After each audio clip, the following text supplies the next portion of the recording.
ఈరోజు వీడియో వచ్చేసరికి మన మొగ్గల మీద డ్రెస్ మెటీరియల్ అండి. ఇది వచ్చేసరికి టాప్ వర్క్ కాదండి, ఫింటింగ్ వస్తుంది. ఇది వచ్చే టాప్ అండి. ఇది వచ్చేసరికి ఫ్యాంట్ అండి. ఫ్యాంట్ అనేది యాష్ వచ్చిందండి, టాప్ అనేది మెంట్ కలర్ వచ్చిందండి. ఇప్పుడు ఇంట్లో కలర్ చేయడం చూపిస్తాను.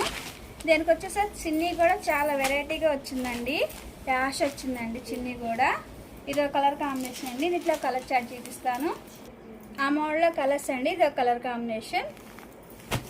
ఇది వచ్చేసి బ్లూ అండి, బ్లూకి యాష్ కాంబినేషన్ వచ్చిందండి. ఇవన్నీ శాన్ మసాన్ పెట్టించామండి మోడల్ అనేది. ఏడువన్ మీకు నచ్చినట్టయితే స్క్రీన్ షాట్ తీసి మా నెంబర్కి వాట్సాప్ చేయండి. ప్రైజ్ అనేది చెప్తాం, కొరియర్ కూడా వేస్తామండి. అండ్ ఒక్కొక్క సెట్ వచ్చినాయండి. ఏడువన్ నచ్చినట్టయితే స్క్రీన్ షాట్ తీసుకోండి, మా నెంబర్కి వాట్సాప్ చేయండి. ఈ మోడల్ ఇవి కలర్ చార్ట్. ఫ్యాంట్ అనేది యాషే వచ్చిందండి. ఇది వచ్చేసరికి టాపు చిన్నీలో